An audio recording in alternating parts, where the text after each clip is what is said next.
Praise the lord. ప్రభువైన యేసుక్రీస్తు నామములో ఈ ఉదయకాలమందు మీ అందరికీ కూడా శుభములు తెలియజేస్తూ ఉన్నాను. ఈ ఉదయకాలమందు నేను చిన్న కథ మీకు తెలియజేస్తాను. శ్రద్ధగా వినమని మనవి చేస్తున్నా. ఒక క్రైస్తవ గృహానికి తెల్లవారుతుండగా ముగ్గురు దేవదూతలు పరలోకములో నుండి దేవుని సేవకుల రూపంలో వారి గృహానికి వచ్చారు. వచ్చి ఆ ఇంట్లో ఉన్న వ్యక్తులు బయటకు వెళ్ళారు. ఆ యజమానుని యొక్క భార్య, అలాగే వారి వెనక కోడలు వెళ్ళారు. ముగ్గురు వెళ్ళారు. ఆ ముగ్గురు వ్యక్తులతో ఆ వచ్చిన ముగ్గురు దేవదూతలు పరిచయం చేసుకున్నారు.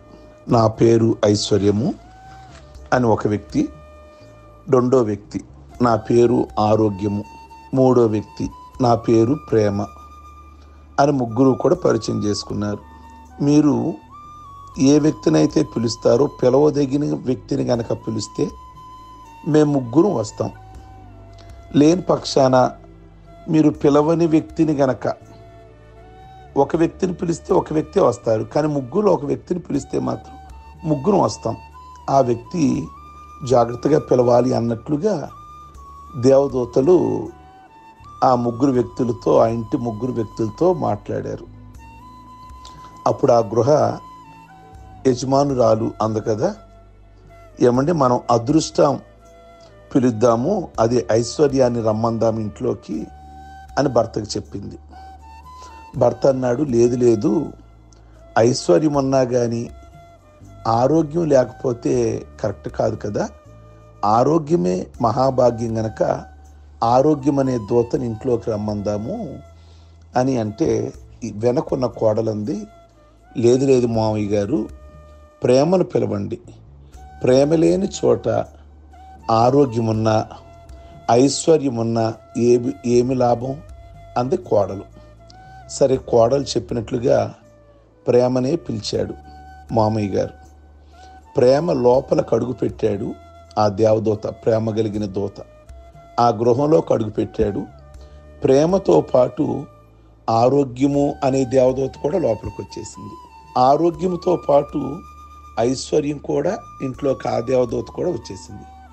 ఆ దేవదూతలు మిగిలిన దూతలు అన్నారు, ప్రేమ లేని ఆ చోట మేము ఉండలేము, ఐశ్వర్యం ఉండలేము, అలాగే ఆరోగ్యం కూడా ఉండలేము. అందుకే ప్రేమ మీ ఇంట్లోకి వచ్చింది కనుక ఆ దూత వెనక మేము కూడా వచ్చేస్తున్నాం అని చెప్తారు. ఆ కుటుంబం అంతా కూడా ఎలా మారిపోయిందంటే ఆనంద నిలయముగా మారిపోయింది. కనుక ఈ రోజున మీ ఇంట్లో ప్రేమ అనేది కనుక లోపిస్తే ఆరోగ్యం ఎవరికి కావాలి? ప్రేమ లోపిస్తే డబ్బున్న ఏం ఉపయోగం? ఆ ఇంట్లో ఎవరికి సుఖం ఆ డబ్బు వల్ల? కనుక ప్రేమ అవసరము. ధర్మశాస్త్రంలో 613 ఆజ్ఞలు ఉన్నాయి. ఈ ఆజ్ఞలన్నీ కూడా ఫిల్టర్ చేస్తే, వడకడితే 10 ఆజ్ఞలుగా అయ్యాయి. 10 ఆజ్ఞలు కూడా ఫిల్టర్ చేస్తే, అనగా వడకడితే 2 ఆజ్ఞలుగా మారాయి. అవి ఏమంటే, నీ పూర్ణ హృదయంతో నీ దేవుడైన యెహోవానే ప్రేమించాలి. రెండోది, నిన్ను వలె నీ పొరుగువాడిని ప్రేమించాలి. నీ పొరుగువాడు ఎవరైనా సరే, మీ ప్రక్కవారు ఎవరైనా క్రైస్తవుడా, హిందువా, ఇస్లామా, బుద్ధుడా, ఏ క్యాస్టు, ఏ మతం, ఏ రంగుతో నిమిత్తం లేదు, నీ ప్రక్కన ఎవరుంటే వారిని ప్రేమించాలి అని ప్రభు చెప్పారు. ప్రియ దేవుని బిడ్డలారా, కనుక అది ఒక్క ఆజ్ఞగా మారిపోయింది. ఆ ఒక్క ఆజ్ఞ ఏంటంటే, ప్రేమిస్తే ప్రేమించడం మానవతత్వం, ప్రేమించకపోయినా ప్రేమించడం మాతృతత్వం, ద్వేషించినా ప్రేమించడం దైవతత్వం. కనుక ఈ రోజున మీ ఇళ్లలో అందరూ కూడా ప్రేమ కలిగి జీవించండి.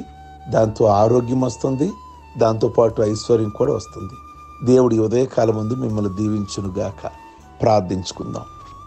పరిశుద్ధుడు అయిన తండ్రి, పౌలు చెప్తాడు, ప్రేమ లేకపోతే మ్రోగుడు కంచు, గనగనలాడే తాళమునై ఉన్నానని. కనుక ఎప్పుడూ కూడా మేము ప్రేమ కలిగిన వారుగా, ప్రేమించేవారుగా మమ్మల్ని ఉంచమని ప్రార్థిస్తున్నాం. అది మీ దగ్గరే నేర్చుకున్నాం. శత్రువును కూడా ప్రేమించగలిగిన హృదయం ప్రభువా, అదే దైవ ప్రేమ.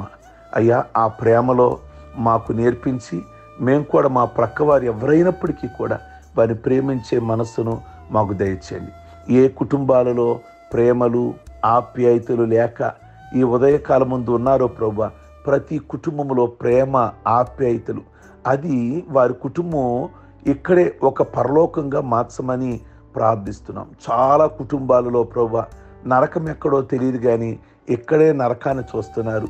నెమ్మది లేదు, ఆనందము లేదు, సంతోషం లేదు. అనేకమైన కుటుంబాలు ఉన్నాయి. యేసయ్యా, ఈ ఉదయకాలం ముందు ఒక్కసారి వారి కుటుంబాలలో సంతోషం, ఆనందము, చిరునవ్వు వారి కుటుంబాలలో అనుగ్రహించమని ఈ ఉదయకాలం ముందు ప్రార్థిస్తున్నాం తండ్రి. ఏ కుటుంబాలైతే భార్యాభర్తలు విడిపోయి ఉన్నారో వారిని మీరు కలపమని ప్రార్థన చేస్తున్నాం తండ్రి. ఏ కుటుంబాలలో ప్రభువా అయ్యా తొందరలు, అయ్యా బలహీనతలు, వ్యాధులు, బాధలు ఏలుబడి చేస్తున్నాయో ప్రతి బిడ్డను పేరు పేరుని స్వస్థపరిచి సంపూర్ణమైన ఆరోగ్యంతో నింపమని ప్రార్థిస్తున్నాం. ఏ కుటుంబాలలో ప్రభువా త్రాగుడు, వ్యసనాలకి అయ్యా మీ బిడ్డలు ప్రభు అనేకులు నాయన అయిపోయి ఆ కుటుంబాల్లో ప్రేమ లేక చికాకుగా ఉంటున్నారు. ఆ కలిగిన వ్యసనాలన్నీ కూడా విడిపించి మీరు ఒక్కసారి కార్యం చేసి మీ సాక్షులుగా నిలబెట్టి వారి కుటుంబాన్ని ఇక్కడే చిన్న పరలోకంగా మార్చమని ప్రార్థన చేస్తున్నాం. ప్రభువా మీ కొందనాలు.